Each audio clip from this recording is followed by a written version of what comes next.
కార్తీక పౌర్ణమి సందర్భంగా కార్తీక పురాణంలోని 14వ అధ్యాయం గురించి తెలుసుకుందాం. ఆబోతును అచ్చుబోసి వదులుట. వృషోత్సర్గము. మరల వశిష్ఠుల వారు జనకునికి దగ్గరగా కూర్చుండబెట్టుకొని కార్తీక మాస మహాత్మ్యమును గురించి తనకు తెలిసిన సర్వ విషయములు చెప్పవలెనని కుతూహలంతో ఇట్లు చెప్పనతొడగిరి.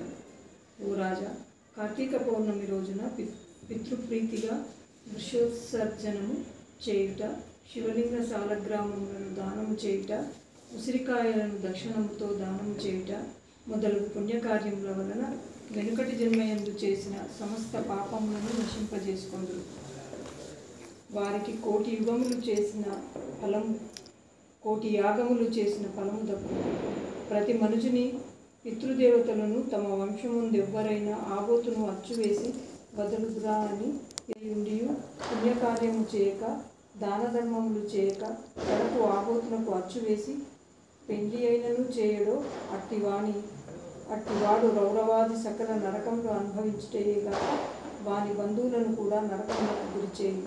కావున ప్రతి సంవత్సరము కార్తీక మాసమున తన శక్తి కొలది దానము చేసి నిష్ఠతో వ్రతమాచరించి సాయం సమయమున శివకేశవులకు ఆలయమునందు దీపారాధన చేసి ఆ రాత్రి అందంతయు జాగారం నుండి మరునాడు తమ శక్తి కొలది బ్రాహ్మణులకు సన్యాసులకు భోజనమిడిన వారు ఇహపరములకు సర్వసుఖములను అనుభవింతురు. కార్తీక మాసంలో విసర్జింపవలసినవి. ఈ మాసమందు పరాన్న భక్షణం చేయరాదు, ఇతరుల ఎంగిలి ముట్టకూడదు, తినకూడదు, శ్రాద్ధ భోజనము చేయకూడదు, నీరుల్లిపాయ తినరాదు, తిలదానము పట్టరాదు, శివార్చన సంధ్యావందనము చేయని వారు వండిన వంటలు తినరాదు. పౌర్ణమి, అమావాస్య, సోమవారముల నాడు సూర్యచంద్ర గ్రహణ రోజులందు భోజనమును చేయరాదు. కార్తీక మాసమున నెల రోజులు కూడా రాత్రులు భుజించరాదు. విధవ వండినది తినరాదు. ఏకాదశి, ద్వాదశి వ్రతములు చేయు వారులు ఆ 2 రాత్రులు తప్పనిసరిగా జాగారం ఉండవలేను. ఒక పూట మాత్రమే భోజనము చేయవలేను. కార్తీక మాసంలో తైలము పూసుకొని స్నానం చేయకూడదు. పురాణములను విమర్శించరాదు. కార్తీక మాసమున వేడి నీటితో స్నానం చేసిన కళ్ళుతో సమానమని బ్రహ్మదేవుడు చెప్పాను. కావున వేడి నీటితో స్నానం చేయకూడదు.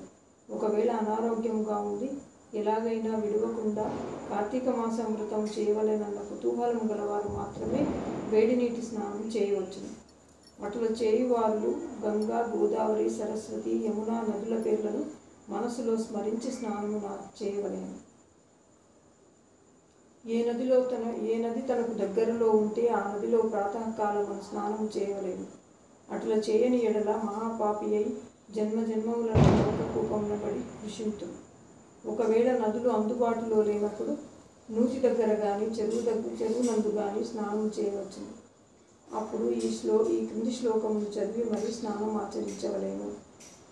శ్లోకం.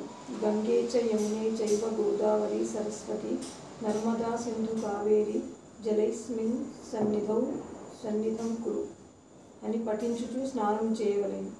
కార్తీక మాస వ్రతము చేయువారు పగలు పురాణ పఠనము, శ్రవణము, హరికథా కాలక్షేపములతో కాలం గడపవలేను. సాయంకాలమున సంధ్యావందనాది కృత్యములు ముగించి పూజామందిరమునున్న శివుని కల్పోక్తముగా ఈ క్రింది విధముగా పూజించవలెను. కార్తీక మాస శివ పూజా కల్పన. ఓం నమ శివాయ ధ్యానం సమర్పయామి. ఓం పరమేశ్వరాయ నమః ఆవాహనం సమర్పయామి. ఓం కైలాసవాసాయ నమః నవరత్న సింహాసనం సమర్పయామి. ఓం గౌరీనాథాయ నమః పాద్యం సమర్పయామి. ఓం లోకేశ్వరాయ నమః ఆర్ఘ్యం సమర్పయామి. ఓం వృషభవాహనాయ నమః స్నానం సమర్పయామి. ఓం దిగంబరాయ నమః వస్త్రం సమర్పయామి. ఓం జగన్నాథాయ నమః యజ్ఞోపవీతం సమర్పయామి. ఓం కపాలధారిణే నమః గంధం సమర్పయామి. ఓం సంపూర్ణ గుణాయ నమః పుష్పం సమర్పయామి. ఓం మహేశ్వరాయ నమః అక్షితాం సమర్పయామి. ఓం పార్వతీనాథాయ నమః ధూపం సమర్పయామి. ఓం తేజోరూపాయ నమః దీపం సమర్పయామి. ఓం లోకరక్షాయ నమః నైవేద్యం సమర్పయామి. ఓం త్రిలోచనాయ నమః కర్పూర నీరాజనం సమర్పయామి. ఓం శంకరాయ నమః సువర్ణ మంత్రపుష్పం సమర్పయామి. ఓం భవాయ నమః దక్షిణ నమస్కారం సమర్పయామి. ఈ ప్రకారంగా కార్తీక మాసమంతయు పూజింపవలేను. శివ సన్నిధిని దీపారాధన చేయవలేను. ఈ విధంగా శివ పూజ చేసిన ఎడల ధన్యుడగును. పూజానంతరము తన శక్తిని బట్టి బ్రాహ్మణులకు సమారాధన చేసి దక్షిణ తాంబూలాల సత్కారములతో సంతృప్తిపరచవలెను.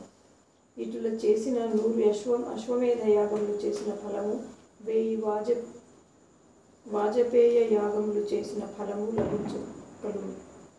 ఈ కార్తీక మాసము నెల రోజులు బ్రాహ్మణ సమారాధన, శివకేశవుల సన్నిధిని నిత్య దీపారాధన, తులసి కోట వద్ద కర్పూర హారతులతో దీపారాధన చేసిన ఎడల వారికి వారి వంశీయులకు పితృదేవతలకు మోక్షం కలుగును. శక్తి కలిగి ఉండి కూడా ఈ వ్రతమును ఆచరించని వారు 100 జన్మలు నానాయోజనములందును జన్మించి తర్వాత నక్క, కుక్క, పంది, పిల్లి, ఎలుక మొదలగు జన్మలెత్తుదురు. ఈ వ్రతమును శాస్త్రోక్తంగా ఆచరించిన ఎడల 15 జన్మల యొక్క పూర్వజ్ఞానము వ్రతము చేసినను, పురాణము చదివినను, విన్నను అట్టి వారలకు సకలైశ్వర్యములు కలిగి మోక్షప్రాప్తి కలుగును.